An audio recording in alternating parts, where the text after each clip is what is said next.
Welcome back. We're here, we're live, and we're going to talk to you tonight about carry position. Is it important to only have one? Don't know.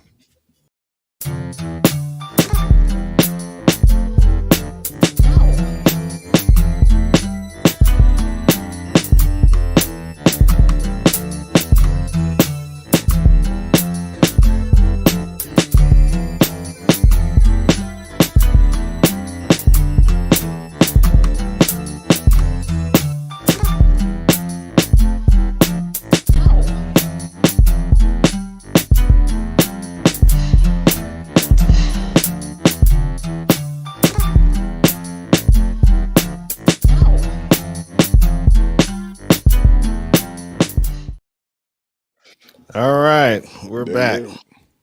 And man, my shit's all fucked up on this. I can't even check. Can't even check none of my feeds. I'll look in a minute. All right, guys. Before we go any farther, please like and share the feed. And like we're said, we're on Rumble. Rumble. I got you. We're on YouTube. There We you got go. you got us on Rumble, Al. I'm And looking at it right now. okay, and YouTube, something's wrong. My browser's in here. I don't have no control.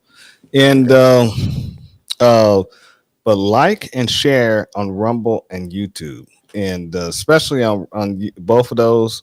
Please go ahead and um subscribe to those channels so you know when we come on. Just like Sean Thomas right here.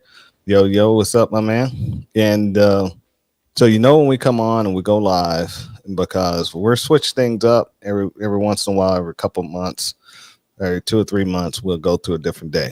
And so subscribe to the channel on YouTube and the Two Alphas Talk. Subscribe to the channel on Rumble, the Two Alphas Talk. In the search, we have our own separate channel, and subscribe to us. Um, let's see. We're gonna go before we go any further. We're gonna go ahead and thank who supports the channel, and that is Saber Team Tactical, our sponsor and keeping everything going. Go ahead, Al. Yes, sir. Right to bear. Right to bear. It's getting redundant, but we're going to do it anyway. These are the guys to talk to. When you need a protection plan, these are the guys. It's not insurance. As I said, it's a protection plan. So they cover you. They cover you. If you need protection, which everyone does, and you don't have one, or if you have some of these other ones, take a look. If you have to pay money out of your pocket first, switch. If you have to, if you call a switchboard and not speak directly to an attorney, switch. These are the things that I'm telling you. And it's my advice to you, right? If you don't switch, that's cool. I understand. Some people feel loyal to entities for whatever reason, and I understand that.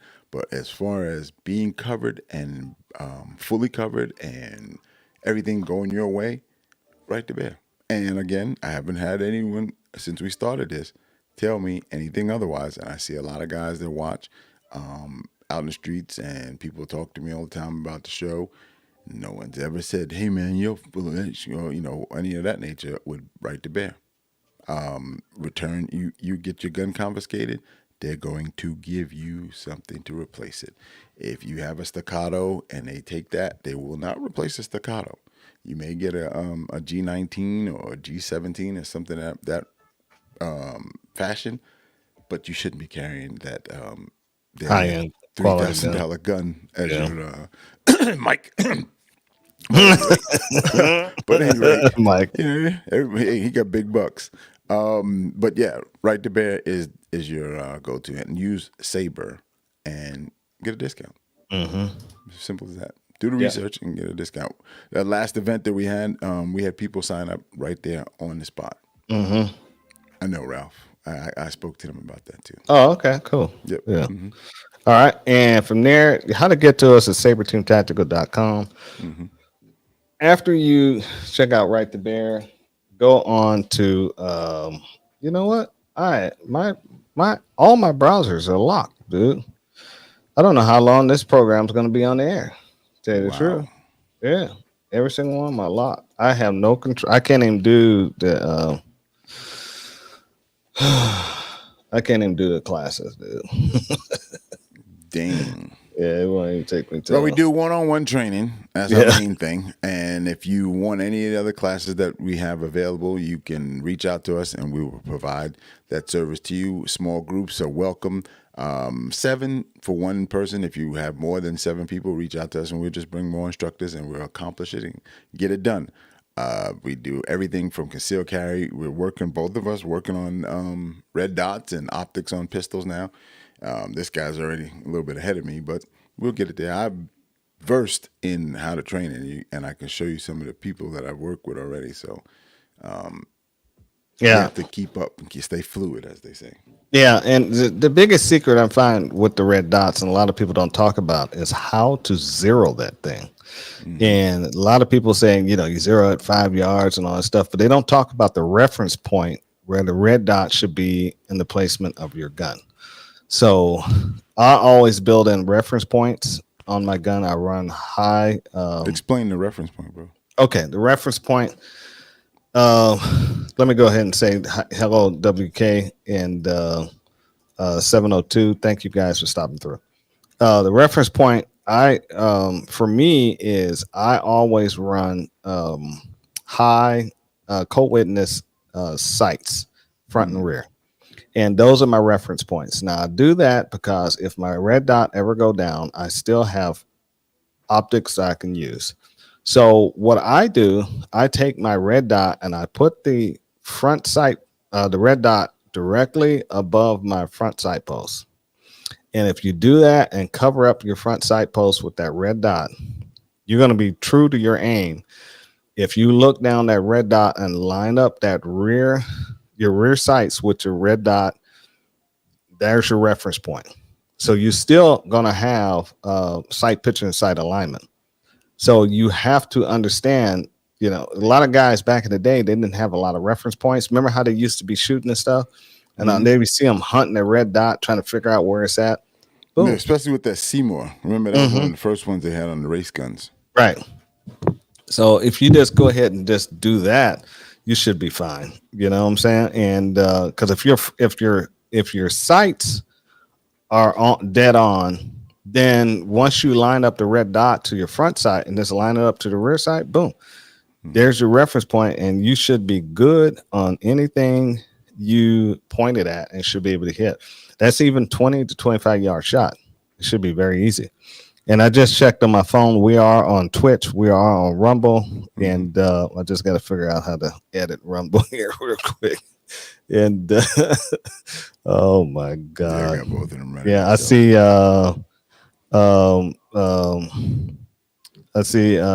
Big Shooter is up there, WK, and Coach 702 is on Rumble too. Thanks, guys. Appreciate it. And what's up, 702? Yeah, and so we have to look at that.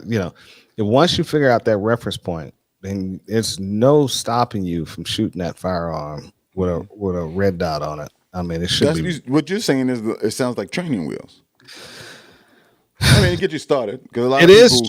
It is training wheels, but it's not a bad thing. But if it gives you that reference point, when you come up and that red dot's there, only thing you got to do is drive on that red dot and start honing on that rear sight picture, on that rear sight. And once you got that red dot and that rear sight together, pull the trigger. You know what I'm saying? You're going to be close to hitting precision of what you want to hit. You see what I'm saying?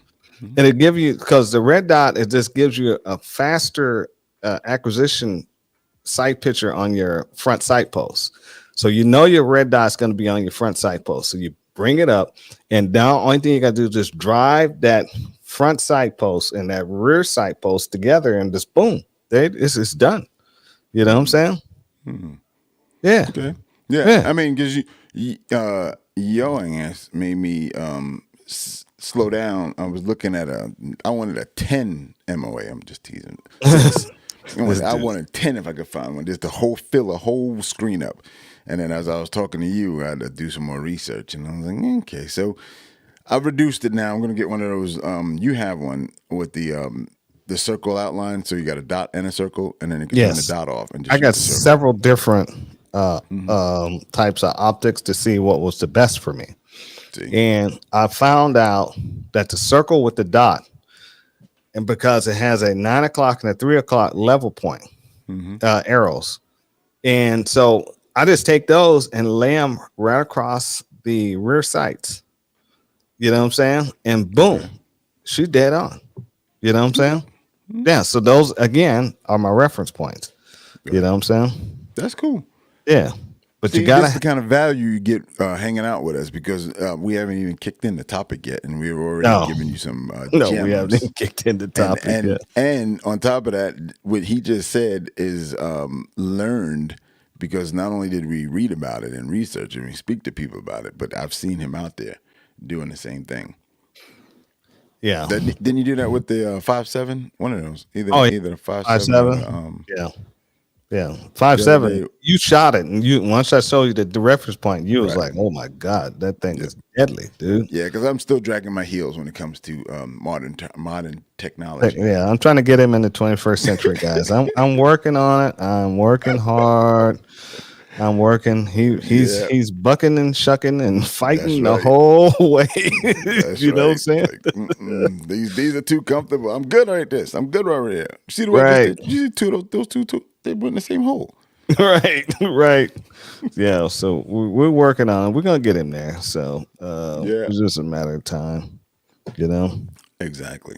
So I was looking at the chats over in Rumble. Yeah. Unfolding Joker, awesome show with therapy range last weekend. I thought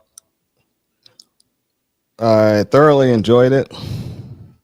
Looking forward to y'all being on Dear Sarge show. I'm still using a musket and a blunderbuss? Blunderbuss. What the hell is a blunderbuss? Man, that's the one that those guys in the Pirates had. Oh, okay. With the big thing. Yeah. Yep. Okay. In the shorty. Right. All right. Let's get into tonight's subject. Well, we don't get sidetracked. All right. Let me pull up my notes because we got a lot of them. Yeah. Hey, bro. You know, we're moving up and we're getting more folks, and we appreciate you guys coming through. So we're polishing up our act. And also, we're going to do some gun reviews too. So stay tuned. The first one I know I'm going to do a gun review on is a TCM22. And I love that gun. That gun shoots sweet. Even Al shot it, and WK, he shot it too. And they both love it. And that gun is very accurate. And just to be iron sights. Versatile too. Versatile. Yeah. Very versatile. I think it's better than Staccato. You know what I'm saying? Because the bullets itself, because it's giving you a higher foot. It's 2,000 feet per second at 25 yards. Come on, there's no other pistol doing this. Right. I think the 5.7 is not even doing that. You know what I'm saying? Right. Yeah. And you can switch the barrels out. Yeah, you can switch the barrel. So if you buy the combo, you can get turned to a 9mm. Right. Yeah, that's cool. So, where do you guys carry? I mean, basically, this is carry position is how do you carry appendix? Do you guys still carry cross draw? Do you guys carry shoulder holster? Do you guys carry the 3 o'clock? There's still idiots to carrying at the 5 and the 6. You know, there are people carrying ankles, pocket, pocket. Nowadays we have these soy boys that's all carrying in the bags. Across their chest, body, putting the bag down, and then come back and the bag's gone. Oh my God! Who took my bag? Who do you think took it? The same guy that's been watching you all day. Right. So, do you carry in the same position all the time? So let's get into that. You know what I'm saying? Yeah. So, myself, I started out carrying always out inside the waistband, and I carried at the 3 o'clock. I tried appendix carry, but I don't like Kydex touching my skin for some other reason. It's very annoying and itchy, and it just wears the hell out of you. That Kydex, and I don't want to use any of the soft sleeves holsters because the trigger itself. You know what I'm saying? Right. And those things, they always feel like they're about to drop between your legs. You know what I'm saying? Mm-hmm. And so I carried for years inside the waistband, and I always use and then I stand by these holsters, and that's the crossbreed holsters for inside the waistband. Okay. I mean, those are some. I have taken some defensive classes with that holster, and it never popped off my belt. That's because I had $100 belt on. Right. And but it never popped off my belt. Even the instructor came to me after the class and said, "Hey man, I thought that thing was going to come off." You know what I'm saying? Until I saw what you were doing, and I was Inside the waistband, impressed. right? Inside the waistband. Yep. Yeah. And so then I get a little older, get a little fatter. You know what I'm saying? So I don't want to start carrying inside the waistband too much because now I got to buy bigger pants and all this other stuff. So I just said, screw it. I go outside the waistband. I get Kydex, and I tailored my Kydex to be. I was wearing custom Kydex, and I wanted it to be. Oh, look at that! I wanted it to be tight, and I wanted it to be high. Okay, so that gives me a better comfortability when I wear it tight. Also, too, you like the grip above your waistband. I want the grip above my waistband because I'm gonna grip high. You know what I'm saying? And the reason being, too, I can flip my elbow down to control my grip if I'm in a fight. You know what I'm saying? Right. And I know it's there. Okay. So that's why, I have it that way. But you remember the early Kydex when they first came out with it, always used to flip out. Yeah. Yep. Yeah. So that's why I started Some of them still do today. Yeah. If you buy, and a lot of times, especially guys with Glocks, SIGs, any of these guns that have like one bigger than the other, but it's the same damn frame. Those guns, if you buy the one that's directly for that one, so you buy a G19 holster for a G19, a lot of times you're going to get that cant. That's why they put those claws on them to push it back into your body. Because if you don't have a claw and you put it on and you tighten your belt up, it's going to lean away from your body. If this is your body, it's going to go this way. Like and they put the claw, and the claw brings it back, pushes it, especially the grip area, pushes it back into your profile to keep, sort of allow you to conceal it. Right. So, yeah. But on that same note, when you was back then, we didn't have claws. Right. And it was inside the waistband, so it would flop, and sometimes I've actually seen it come out and the whole holster come out. Yes. Yeah, when a lot of guys draw, and and it'd be the holster and the gun. Yeah. Yep. And the guy was small. He wasn't a big guy. He was a small guy. And when I looked up, we were working, and I looked over, and he didn't realize it. He felt it, but he didn't understand that the gun had already tilted all the way out. Yeah. Like almost to the point where it was about to fall. And I think he may have been like 135, 140. Small guy. Right. And I have some disagreements with cross draw because it's you're carrying something on the opposite side, and there's just too much action trying to get over there to it, and then pull it out. It's like I can do one action down, up. You know what I'm saying? Cross draw, I gotta go cross, back, and if somebody's in front of me, they can hit them. There you go. And the proximity to the bad guy. I think it was Mike years ago. Mike Smith did one where he basically just stopped the guy with one hand. The guy was doing a cross draw, and I think it was either Mike or Patron, one or two. I was watching him, and he just put his arm out because now he lock your elbow while you're trying to draw the gun. And a lot of these grappler guys, they were close to gap on you. Exactly. And that's what they're going to do, especially you, Ralph. And speaking of that, let's get to some of these chats. Ralph said he carries a pendants carry. And we've seen that many times. WK said when driving his car, he does cross draw. I understand why, because the seatbelt. And that seatbelt makes it very difficult, that buckle, for you to get that gun out because you have to. It's a way to do it, but you have to unbuckle first Right. and kind of scoot onto your opposite butt cheek, so you'll be very exposed. But you should be able to see the fight getting ready to come to get ready for that. You know, You especially in your also car. having, especially open carry as a cop and having a duty belt on. When you put the seatbelt on, you put the seatbelt underneath the holster itself, Oh right? So then shit! when you're wearing plain clothes or you conceal carry, you open and you got to set it up prior to putting the seatbelt on. So you can't sit. You got to now get the gun out. And I do it all the time, and put your shirt behind the gun, and then put the seatbelt in. It gives you the grip exposed. It's still a weird position, like you said. You're gonna have to lean forward in order to get a full grip on and purchase on the grip in order to draw the gun in the first place.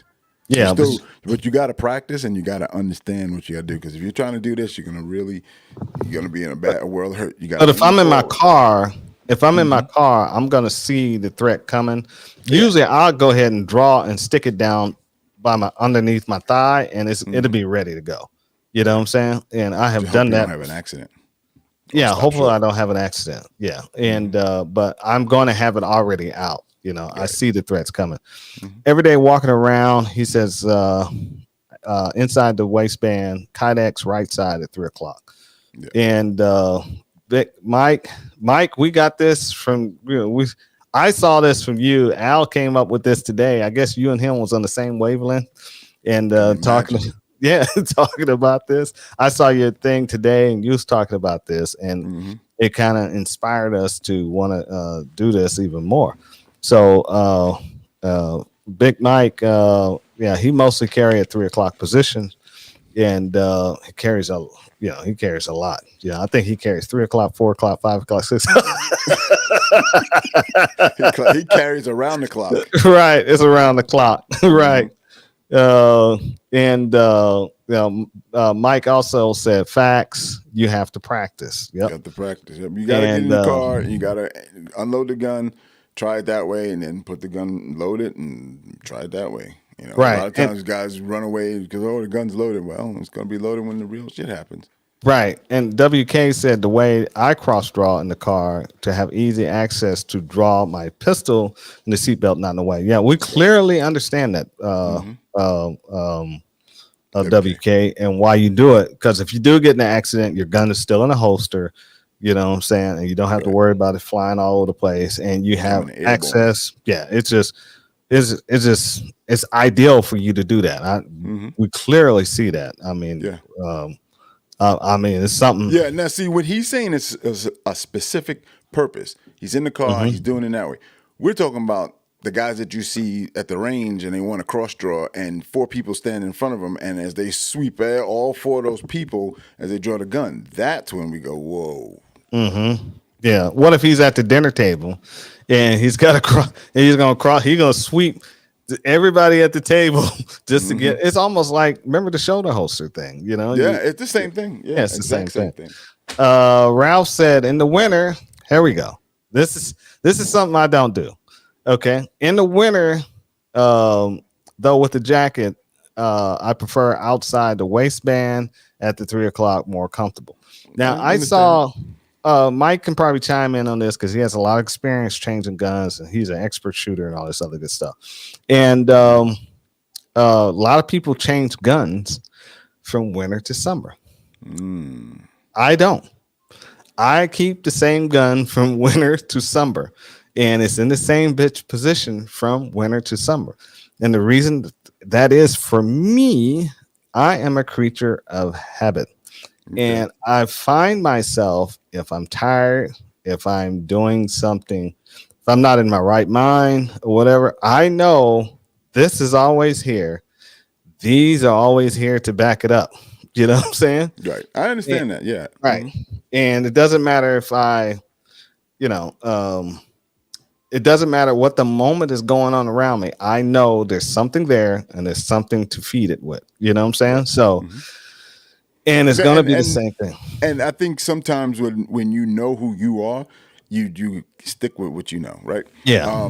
But I have multiples, and I have some incidents that I've been a part of where I remember not having a gun because I was in the gym, and then all of a sudden I did have a gun because they called that there was an armed subject at the front door, and I don't remember how the hell I got that, and it was my gun, but I remember it was a cop. I left it in my desk drawer.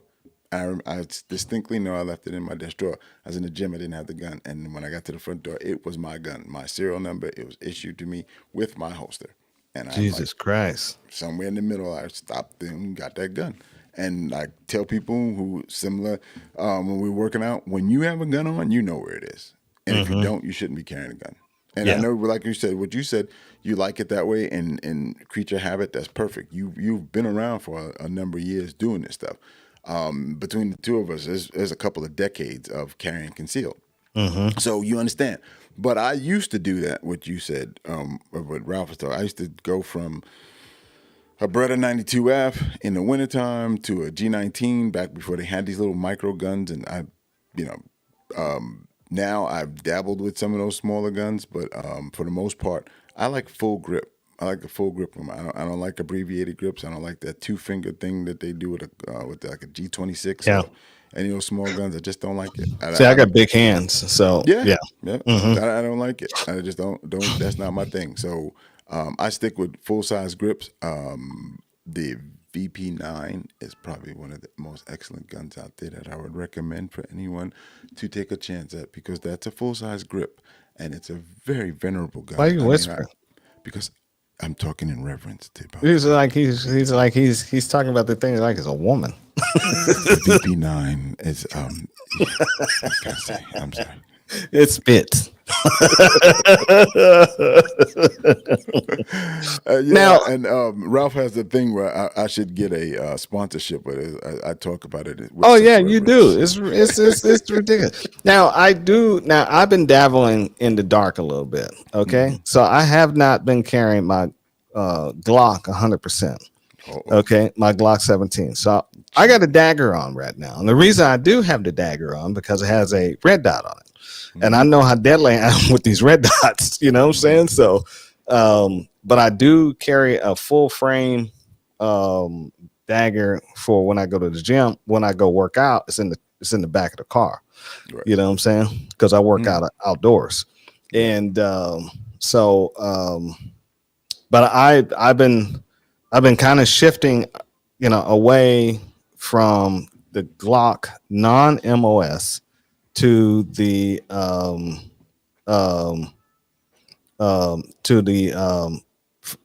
from the iron sights to the MOS. You know what I'm saying? Mm-hmm. So it's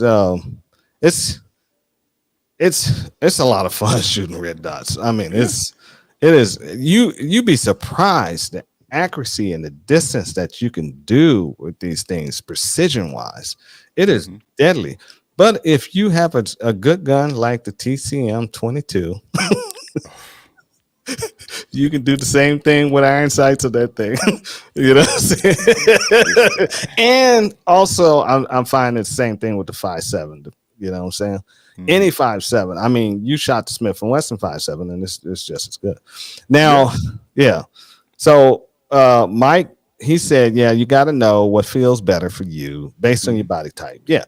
Yep. If you have a Dunlap, you probably shouldn't carry appendix carry, because that gun is resting on that Dunlap, and now you got to pull that Dunlap up to get to that appendix. Do you ever see that video?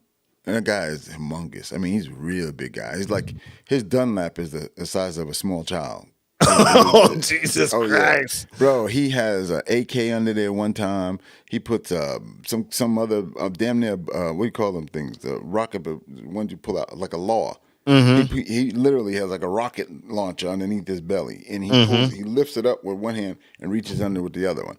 And I'm telling you, talking about concealed carry. There's no printing on that, because when you first see him, there's no way you can tell that there's a gun underneath there. And it's real. Yeah. Oh yeah, he takes it out and shoots it. All right. Mr. Mike Smith says, Mr. Deadeye, you can shoot your butt off. No, you Mr. Deadeye. You know what I'm saying? Both of you guys right there. You know what I'm saying? I tell him that all the time, but he keeps giving it to me. So I was like, I'll hold on to it. Yeah. See? And Mike Smith said also when he's working out, he likes his G43. G43 with the optic. Yeah.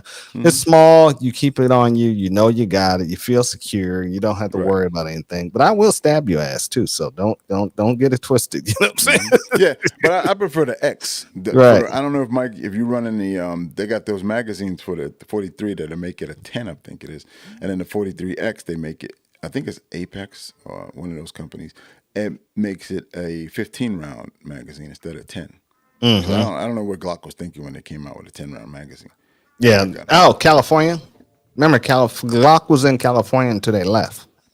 So they started doing. That gun was just recently, like the last 2-3 years. Oh, it the is? 43. The 43. Oh, you're talking about the 43. Yeah, it's one of those slim Okay. line ones. Yeah, Oh, maybe the because 20. remember also 43 was used in IDPA and pocket pistol It's competition. like a bug gun. Yeah, bug gun. They was using for bug gun. Yeah, so it had to have a 10-round Six. magazine. And I think that one is 6. The 43 is 6. The 48 is 10. WK, let me know if I'm right or wrong because I know he knows. Yeah, I don't know. I don't have neither one. Mike says seen him a few times. Yep, seen Al a few times. No, he's talking about the big guy with the hiding the guns under his belt. Oh, that guy. Oh, okay. The next one is about me. This Yeah, no, he busted my ass. pause. 'Cause I have to say pause because this dude will try. I read it before I read it. I know he would definitely try to make more of it than what he's saying. Damn, Mike. Oh Give him my fuel. God. Oh, pause. Damn. Oh But my yeah. God. Yeah. Yeah. So that's the 3 o'clock position. Mhm. You know what I'm saying? That's the most common position. And nobody should be carrying anything beyond the 3 o'clock. That's inside the waistband or outside the waistband. Right. But I And- see a lot of people now going to appendix. You do, yeah, you do. A Yeah, lot of folks I going to see a appendix. lot of the millennials going toward the appendix because everybody's like, they're all like, they all want to get that fast draw. You know what I'm saying? And everybody's carrying appendix, but I'm noticing everybody's carrying appendix is only got no magazine. No, I was gonna say that the opposite, bro. They call it a caddy, like a magazine caddy. Oh, I have that. I have Yeah, that. I and- got and 2 they- appendix holsters like That that. same holster that Yeah. you showed, I think Mike has one. Oh my god, I'm trying to remember the name of it. I'm terrible. And Oh, I went to and Etsy and had mine made. but Mike has one by the company that's kind of like leading right now when it comes to appendix carry.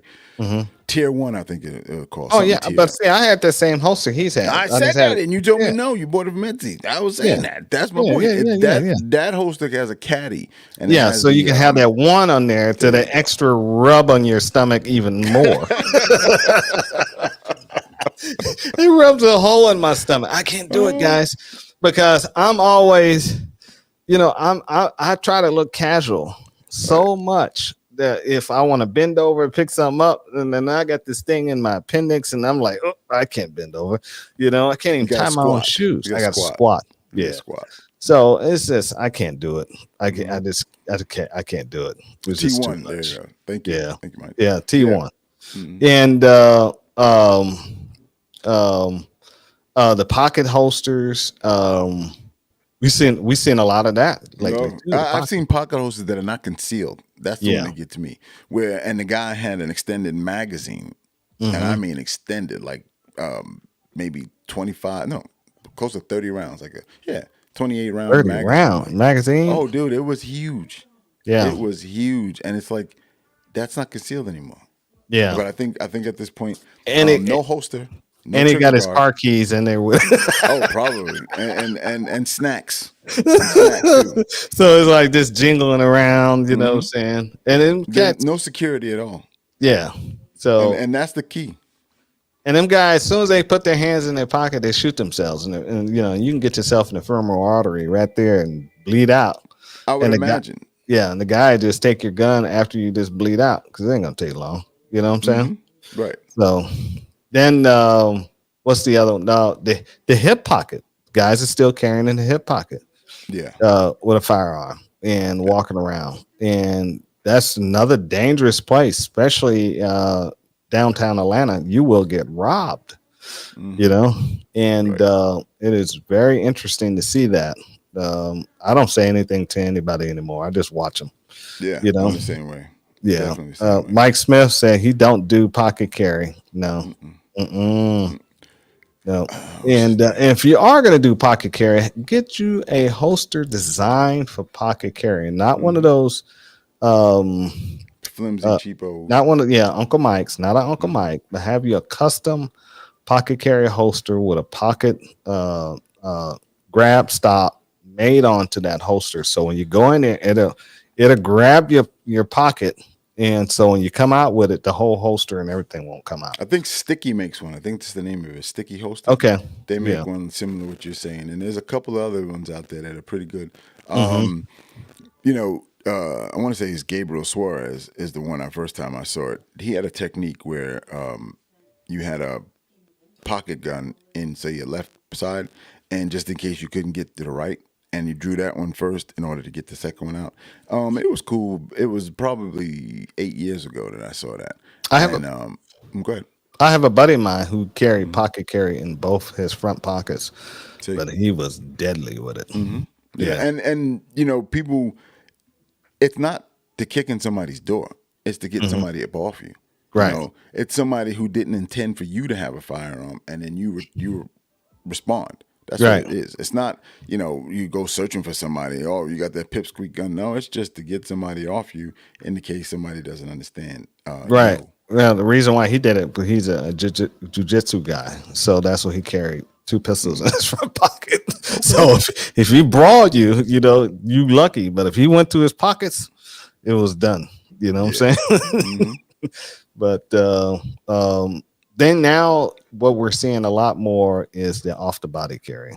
Yeah. And we're seeing guys with the hold on, let me see what the WK said. He Yeah, saw take a two look at it. guys walking around in the store doing a Mexican carry with that loaded pistol. That's in the waistband with no holster, if I'm It not could be mistaken. that, but it's almost on your if you're right-handed, it's right across your front leg. It's Yeah, not appendix. yeah. It's more toward your, like, I guess that'd be 1 o'clock. Like it's like a cartel guy would carry his gun. Mexican How we see in the carry. yeah, Mexican carry. Yeah. Mhm. Well, cartel. Yep. Yeah. They're all the same. Okay, whatever. Yeah. No disrespect. Let's say that I'm in nowadays. They mean nothing by it. It's just, it is what it is. right. Mexican cartel. So Ralph said, "Is a tourniquet a part of your everyday carry?" For me, it is. Mhm. I carry got a an Israeli, tourniquet and bandage. Israeli bandage every time I leave this premises and drive my car. It's in my left pocket every time Yep. because And that's I have for one me. in my car. Yeah. For Yeah, me, that's I have for one me. in my car. I have a tourniquet in my car, and I carry a Israeli bandage in my pocket. The tourniquet is probably, and I'm looking at a new You tourniquet. should do it the other way around. I know you. I was going to say, Yeah. this motherfucker going to say this. You gotta Um, keep the bandage in the car and keep the tourniquet on you. Yeah, I know, but let me show you. There's another one that I just saw the other day that I put in. I'm doing some more research on it. All right, we don't Before I want to go buy it. down this rabbit hole. But No, go ahead. I'm Yeah. just going to tell you. I mean, Okay. Ralph started it. Shit. Yeah, I know, but we ain't gonna go down that rabbit hole. Um, so the off the body carry, Yeah, a lot keep of going guys with are that. carrying Awesome. off the body. And you can find a variety of off the body carry tote bags. Now, every single guy I seen with a tote bag, they usually have it in the front, hanging off. If they're right-handed, it's hanging off their left. I've seen a few guys with it on their back, and I've seen a few guys with the off the body carry, with flip flops. They're Mm. wearing what you call socks and sandals. Yeah. You know what I'm saying? yeah. And it's like, what are you guys doing? And you can clearly see in the bag that the firearm is not in a holster because the bag is sagging. Mm. You know what I'm saying? So they're defeating the purpose. It's almost like they just got it in the backpack and they're just gonna reach in and grab it. The gun is never in the same place twice. Right. You know And what I'm saying? If they make it specific with a holster in it, it will be. If you just throw it in there with your cosmetic bag, then no. It won't be. It's going to be. Oh, you never. When you need it, it's not going to be exactly where you left it. Put it that way. Right. Right. You know. And Right. the thing that I wanted to bring up at this point, when you said that, I'm glad you brought up the that type of carry, is that one of the things that we have to look at is the draw from any, especially off body. If you're off body, how are you going to establish a grip in order to get the gun out in the first place? And it's a very slow draw. If you Yeah, watch the and guys, they stage themselves. They have to grab the bag with two hands, Mm-hmm. unzip, stick the hand in there. Right. And by that time, you should have already done juiced the guy or Mm-hmm. getting ready to, because what he's about to do next. You know what I'm saying? Mm-hmm. And like Mike said, he does off the body carry is for backup only carry for me. So like if he goes to his Thompson machine gun, it's in there. Right. Mm-hmm. Yep. Exactly. Yeah. So yeah. But that's understandable. I mean, my thing is when you go to draw the gun and you're establishing a grip inside of a bag, right? A lot of these guys don't practice that. And I've seen, and you see it on these videos, and you see the guy, he's just doing a circle trying to get the gun out, and he's trying to watch the other guy that's probably already drawn on him. And at this point, now you're trying to draw a gun on a drawn gun. You might as well just give him the bag and say, I'm sorry. Right. My bad. Yeah. My bad. You know, because at that point, and with these guys with these bags on, are they bringing two hands together, or are they just now going to fight with one hand? They're gonna fight with one hand See? because the other hand is holding the bag. And you know, like I know, most people who don't know how to shoot are going to anticipate. And anticipate means the bullets are going to go down. And when the bullets go down, that means you just missed. So you're defeating the purpose. You're not defending yourself. You're just making a mess. Right. Yeah. I look at wherever I go, every guy with a front bag is always a threat to me. You know, if you got the bag in the back, you're no threat. But you guys with those front bags, I'm automatically looking at you. I'm paying attention where you're at the whole time. Yeah. You know, because you just telegraphed that you're carrying a gun. Everybody It's knows like a you're fanny carrying a pack. gun. Yeah, everybody. Yeah, it's the fanny pack era. That's what it is. Yeah, the back in the Fanny pack. 80s, we had the fanny packs. Yep. Everybody had a fanny What's that pack, other one? and they had The whole. khaki colored vest. Yep, the khaki cut, the IDPA vest, Mm-hmm. and so everybody was wearing the vest. They had a fanny Everybody's a pack. photographer.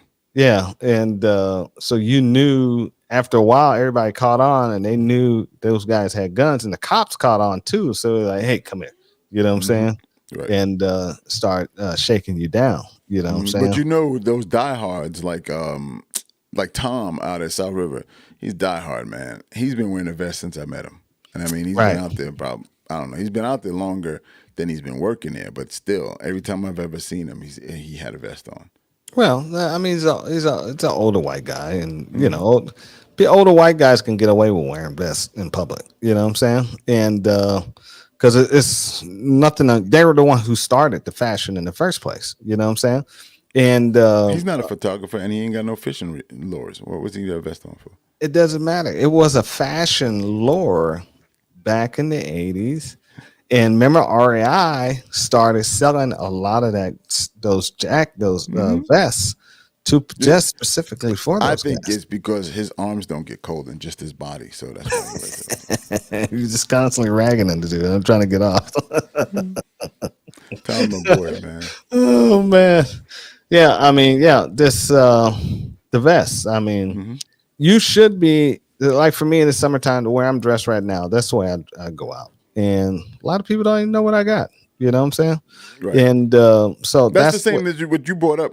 After you said it to me, I went and looked at Mike's video, and it's the same thing. I mean, this guy's got a full size gun on, and mind you, Mike is a full size person, and Yeah. he's got a full size gun on, and you didn't notice it. Yeah, And but not Mike one had time, a, and like I and said, mentioned it. yeah, but like I everybody out told, there, what's your Mike? You was 7. I know it's something 7. I don't remember shit. I'm trying to remember. I'll give Mike a shout out so you can go to his channel. yeah, you have to bring everything up. I can't bring nothing up. Yeah, I'm doing it now. Yeah, Mike had a nice shirt on though, and that was Yeah. a nice shirt built for a concealed carry. He's a gentleman. Yeah, and Mike is 7 Mike with a D, Miked Smith.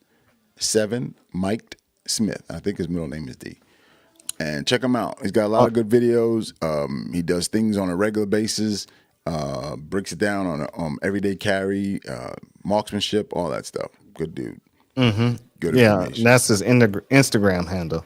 Instagram. Mike also said, yes, bag carry is a proactive situation only. The draw is slow. Yep, sure is.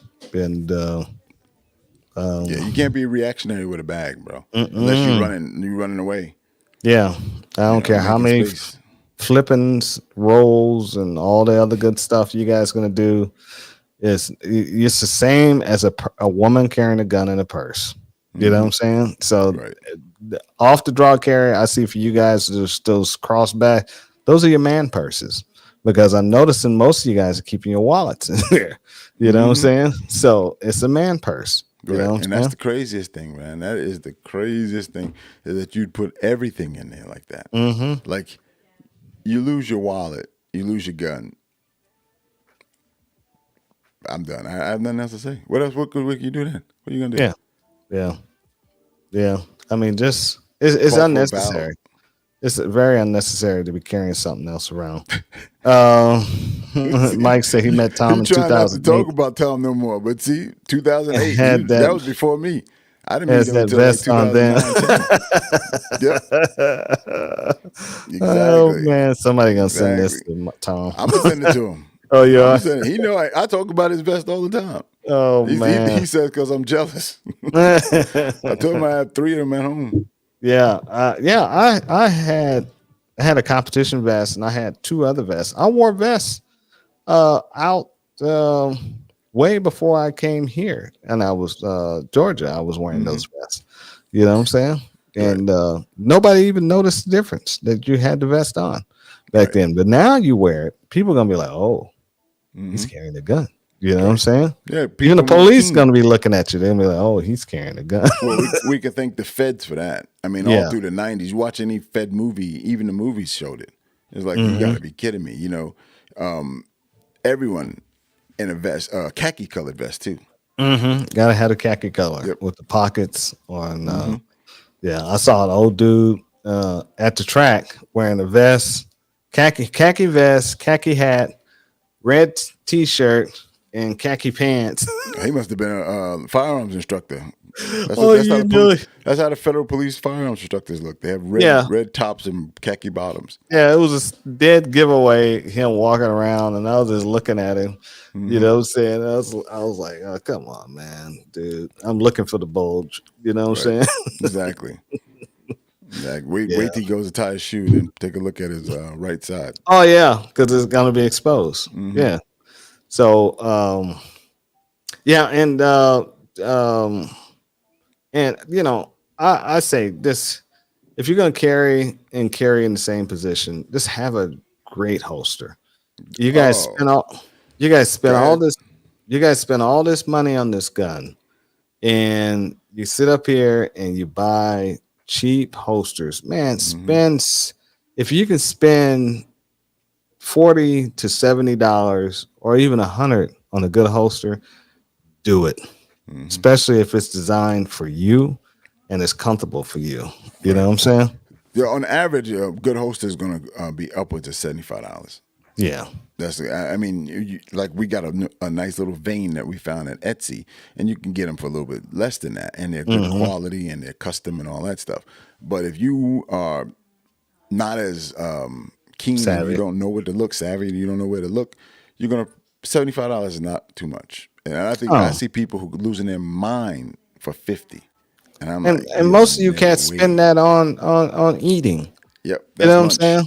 You're going out to eat. You know, I mean, you guys blow that kind of money. Right. You know? It's crazy because think about it. You just mentioned it. Same thing with glass, with optics. People lose their mind when they find out that optics are $400 or $500 for the micro one. Even some of the what's that EOTechs and all those are in the 500 plus range as well. I only paid $399 for the rifle. That's okay. That's your problem.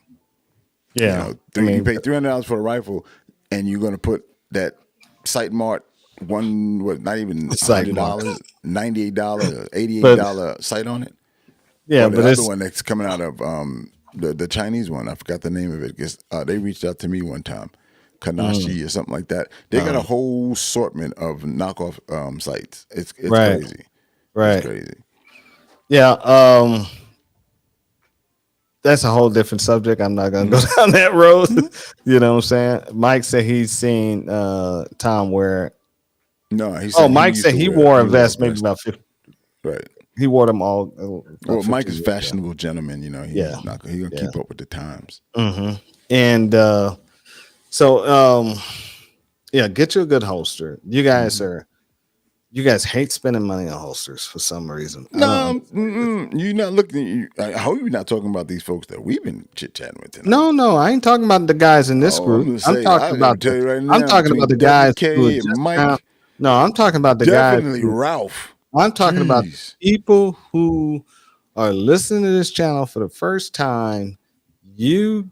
Most of you guys, look at your holster. It's probably raggedy. It's probably cheap. I guarantee you paid $30 for it. You know what I'm saying? Or less than that. And you guys go out and buy a new gun, and some people have told me they didn't want their gun to be scarred up by Kydex. Bro. Yeah, it makes a bad mark on their gun. Dude, if you worried about your gun getting scratched up, scarred up, worn out, this is not a car. This is. But how can I pass this family heirloom down if it got scratches on it, man? I want my gun to have battle worn damage on it because I know it works. The more battle worn it is, the more it's going to work. You know what I'm saying? That means you're using it. That means I'm using it. Everybody knows that. If you've seen my AR rifle, it looks like garbage, but that thing still runs. You know what I'm saying? And so my Glock 17, it's got dust and dirt all over it. I don't clean it. It still runs. Think about this. When you go to buy a used gun or a police trade-in, one of the first things when you read the details of it, it says it may have holster wear. Yeah. Yep. Yeah. Because the most of them are leaving them in the holster and then they never take it out. So, right. And those are leather holsters or that laminate type holsters. Those are softer than Kydex, right? But yet they leave them in there for so long, it's still going to get the wear on it. These guys that you're talking about, I know the type. They're like babying these guns. And then the day that they need that gun to be a dog, it's going to be a dog, all right? It's going to be a poodle. And it's going to come out and want to give a little kiss and sit in your lap. You want the dog to eat that lap. Right. They sit there and they rub on. It's the same way these dudes rub on cars every damn day. Make sure their cars look spick and span. He's got the toothpaste, not the toothpaste. Toothpicks. Q-tips in the vents and all that. Man, I don't have time for that. You know what I'm saying? I mean, I can't do it, bro. I cannot do it. And so you sit up there, get it out. You rubbing on the damn gun the same way. Spend that rubbing time at the range. You know what I'm saying? We were at Rockmount one time. Some background noise going on. Hold on. We were at Rockmount one time, and you said it was about to rain, and you said good. And I'm looking at you like, what do you mean good? So I could wash my car. And I'm oh, shit. Right. I said, oh. I mean, it's like, come on, man. And I mean, it's like, come on, guys. I mean, yeah. Most people don't know. They don't know. They've been told and given a bad information, and they don't know that it's bad information. And there's people. What one of the guys that we mess with? I think Texas. He said that he cleaned his guns at the range. Yeah. Before he goes home, and we were on, like, dude.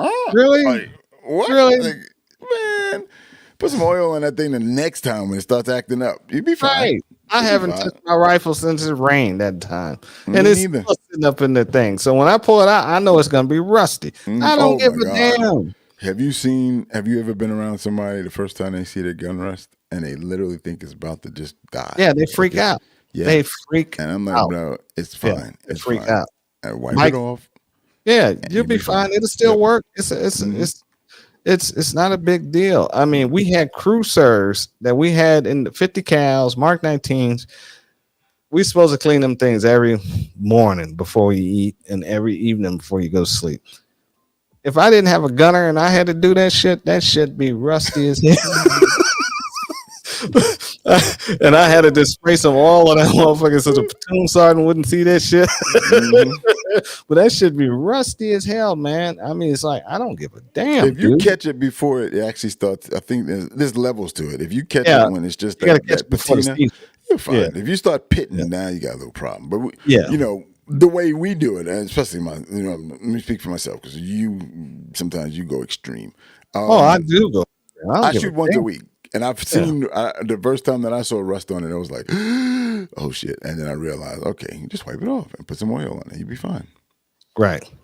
But like Mike said, a bad holster will get you hurt. Yes, it will. It'll cost you your life or get you hurt. One or two. And especially a holster that's not adjusted. When you buy it and you don't adjust it, and a lot of people don't know. Once you buy a holster, you have to adjust it the way you like it. So some people like them tighter and some people like them loose. Yeah, I saw that one. Here we go. Keon. What is it? Keon Rec. Keon Rec. That's how you pronounce it. They teach cleaning your guns after every use on a trip. Or trip you take with it in the military. Yeah. Right. Let me get on you. Let me get on you, military guys. Right. Yes, they do teach you, but they teach you a way that's ridiculous. It is actually ridiculous to clean your weapons like you were taught in the military. I stopped cleaning weapons that way in the military when I was in the military, active duty. I started washing my firearms, and Al knows this story. I'm not going to tell it now because I'm going to bore you to death. But I started washing my guns, and they always say you don't supposed to wash guns in the military. I use break-free and silicone spray, and we wash the whole platoons plus cruisers in the military. That's the way you get your gun. So you don't have to keep yelling at Keon. I'm not talking about him. I'm talking about Keon to the other in agreement with you. See what he said? Yeah, I heard. I see what you're saying. I'm getting ready to get there. And but I'm talking about to the other guys because a lot of you guys, when you guys get out of the military, you guys think that's the way to clean your weapons, your firearms, and it's not. You don't get them clean. They still dirty. Wash them. It's not gonna hurt it. It's metal. You know what I'm saying? This one? What about the guy that he cleans it after he shoots it? Then he's not sure if he put it back together right, and then he shoots it again, and then he wipes it out again. Yeah, that's stupid. You don't need to shoot it, but you just need to do a function check on it. Function check, but he didn't feel comfortable, and he shot it again. And I'm like, bro, how many times are you gonna do this? And this is when my back in Maryland, one of the Rangers. How many times are you gonna do this? He said, well, do you think it's right? I said, it is, as long as it locks back, blah blah blah, all the function check stuff. Why are you doing a service cleaning when you just need to do a field cleaning? There's different levels of cleaning. There's a field cleaning and there's a service cleaning. You do a service cleaning when you're in a controlled environment. You do a field cleaning when you're in the field. The field cleaning is only taking the bolt out, not disassembling it, brushing it off, and hitting it in the chamber. That's it. That's all it is. And you put it back together. Not taking it apart. Not taking it because he's talking about a rifle. You're not taking the bolt, disassembling the bolt. You're just wiping it out. Just wiping it out. The extract is clear. Yep. That's it. Yeah, on the pistol even. Ralph said Israel CZ Shadow 2 needs cleaning after every session. Or it keeps jamming. Yeah, that's a jamming. Right under the bus, bro. He was in front of you on the bus, and you backed over him. But yo, I know you're not in agreement with that, Al. He's out of the country. He's back now. He's back. He's on his way back to Georgia. Okay. So, bro, let me wait a minute. Go ahead. You're absolutely it's bad practice. Clean it. And back to Alfonso, you have one of those guns that you love to shoot. What's that? That PCC. I don't know who makes it. Jesus! Right. I knew it. You love that gun. Look, guys. Yeah, I know what he's talking about. He's talking about the SIG. PC? That's it. One of them. PMX PC. What's it? 9 LMRT. Yeah. Man, every time that's the only gun that I know you've made love to. Right. You used the Dremel, you used picks, you used files on it, Q-tips. I said, dude, what the hell is going? This the guy that doesn't clean guns. But you, if Right. you don't, that joker will show you next time. I wish you Yeah. would. Just put some oil on me and see what happens. Yeah. Yeah. The SIG MPX. I have one of those. I have the 16-inch barrel, and I used to shoot PCC competition with it. Well, I tried my old practices, and I wouldn't clean the gun, and the gun wouldn't run, and it cost me a match or two. You know what I'm saying? So I had to start breaking this gun down to a service level where I'm taking the piston out and polishing it with a Dremel. I used to spend at least an hour and a half cleaning this damn rifle. You know what I'm saying? I have to wash it, clean it, Dremel it. I'm got goggles on. I'm dremeling the damn thing, doing all this stuff. Then I let it air dry. Then I lube all the parts individually. Oh, my goodness. You know what I'm saying? I'm like, what the hell? Then put the gun back together. But when I put it back together and I took it to a match, man, that thing would run like a sewing machine. You know what I'm saying? But Yeah. that's ridiculous. You had to clean a gun like that. But that's the price you had to pay if you want to play the game. Right. You know what I'm saying? You got to keep the stuff in top condition in order to play the game because it will fail you. Right. You know what I'm saying? And its failure point. Those finicky guns are like that, and you have to know which gun is finicky. Like the CZ, the Shadow, it's finicky based upon just the way they put the parts in. If you look at the guns, it's well fitted. So that those tight tolerances need to be clean. So any kind of carbon or any buildup gets in there, it's going to and it doesn't function properly. Right. And seeing that's what a CC Shadow is like that because it's very tight tolerances. And the Staccato is loose tolerance, just like the old 1911s. So that's why those guns run so great and everybody love them.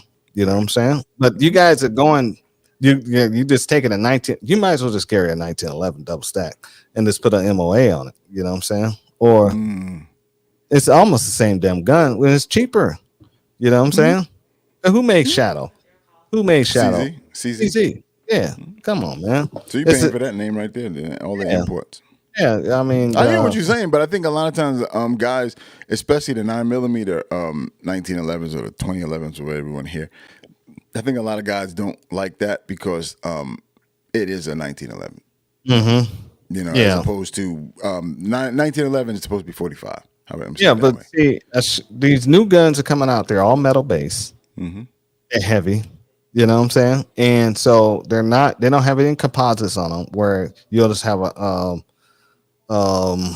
metal upper slide working mechanism. Then the lower is all composite, which takes the weight off. And a lot of people don't like that because it gives them a slappy response on them trying to get back on target from the second round. That's because you got a sloppy ass grip. You know what I'm saying? But you know something that's funny? It's a big circle, almost like everything else. Because people who shoot staccatos and there's a bunch of other ones. We're not picking on staccato. There's a bunch of other it's just that design. Right. And they got a I don't own one, I never shot one, so I don't know. And the Prodigy and all these other ones out there. But the thing is, it's a metal gun. So guys shoot those better only because it's a metal gun. It's heavier. So the recoil impulse is not the same as you're saying. Like even with a Glock, even with a 4-inch barrel Glock, you're still going to get more recoil out of this gun that's lighter than one of these metal all-frame metal ones. That's why. Here we go, Mike. I'm gonna finally get there. That's why the Beretta 92F is one of my favorite guns. There we go. Mike started it. Yeah. Mike said he has to clean his MPX too. Yeah. They're great looking guns, but crappy for maintenance. Yeah, maintenance. You got too much maintenance with that damn thing, and it's it's like that's too much, man. Right. So, have you ever used that gun scrubber on that gun? Hell no, man. Hell no. It's hot soapy water, simple green, and some goddamn Remington green can yellow top silicone spray. That's what I use. That's all, and a paintbrush to hit it because the hot water and it's simple green kills. It destroys carbon. Carbon jumps off a gun from hot simple green and hot water like it's no tomorrow. It's like the two are allergic to each other. I mean, as soon as that simple green hits that carbon just jumps right off the gun. You don't even have to scrub it. Just throw it on there and hit it with a paintbrush, and boom, it's off. You know what I'm saying? Mm-hmm. Man, it's super clean, man. Yeah. And this That's good. silicone, the Remington oil, just spray it with that because that has silicone and Teflon in it. Spray it with that while it's still wet, and it won't cause any rust. Okay. Yeah, That makes sense. pretty goddamn simple. You know what I'm saying? But you know something I started seeing recently, and you know this guy Blackneck showed me this probably 2009. Guys using grease as opposed to oil. Yes, especially on those. Yep, and it works. Yeah, it works. Oh man, It works. Yeah. Yeah. DW40 even works. Mm-hmm. You know what I'm saying? So I used to use this one called Rig. It was actually made for guns, Yeah. but it was kind of pricey. Now I'm using blue axle grease, basically. You can actually use motor oil. Yeah. Motor oil works great. If you don't have any oil, throw motor oil on it. That's what it's designed for. High temperature friction. Think, people. You know? Right. So, Exactly. yeah. So what you're basically doing is keeping the viscosity down. Right. Over on Rumble, Always Survive. Hey, how you doing, man? Thanks for showing up and Yes. watching. So, yeah, I mean, there's some things. I mean, we got a little carried away at the end, but Yeah. I just get a little passionate about some of the stuff. You know what I'm saying? No. Yeah. You know, but I do want to carry that TCM 22. I've been thinking about it, Al. Oh man. I mean, you won't go wrong. You can't go wrong with that gun. I've been thinking about. I just got some hollow points for it too, and you can't go wrong with that gun. Really been thinking about it, but I have to do a little bit more shooting with it. And but wait till you guys, if you guys like these all steel guns, wait till the revolving barrels catch up and come out. Now I have a Smith and Wesson, the turning barrels, the barrels. Okay. Yeah, remember when you shot my Smith and Wesson 5.7? Mm-hmm. That has a turning barrel. You notice how smooth the recoil was. Right. Those turning barrels are gonna absolutely revolutionary firearm. Man, you crazy. You know that's why I looked at you. Beretta was doing that back in the 90s. I think it was the not the Tomcat. It was one of the other ones. They had that rotating barrel, and it's just a like little slow turn, and basically it locks in, and it's supposed to give you more accuracy. Mm-hmm. Well, I don't think Beretta. It didn't kick off with Beretta. Oh yes, it did. It was very hot. Let me see. I'll tell you. It's like a Cougar 3000. It just came to me. Mm-hmm. Well, I haven't seen a Cougar 3000. Oh man, you ain't looking for it. That's why. No, I'm not. Well, why would I want a Beretta? You know what I'm saying? Well, I do want a Beretta 92F. I do want one just to have one. The PX4 has it too. Oh, okay. It's called a rotary locking lug, and the lug's basically locked like this around the outside of the barrel. Yeah. Yeah, and but they did it originally with, I think it was called the Cougar. Mm-hmm. It was I want to say 380 and 9mm. It was one of those guns that they mostly sold in Europe. Okay. All right, guys. Yep. It's been great fucking doing this show with you guys. Oh man, we love it. Appreciate you guys stopping by, keeping the questions and talk going. Yes. A lot of fun. Hopefully our reviews, we'll probably be doing them next week. They won't be on the show for next week because we won't be able to get out to the range until next Friday, and I won't have time to edit them. So they'll be in the next couple of weeks. And other than that, you guys wanted to talk about anything? We still got more on this subject. We're going to go down the rabbit hole on. And we're just getting started on this subject right here. Oh, yeah. So other than that, I say see you on the range. What you got, Al? As I see you on the range and introduce somebody to firearms. Nothing about the Second Amendment? That same thing. Protect the Second Amendment. You like yeah. that one? All right. See you guys. Gotcha.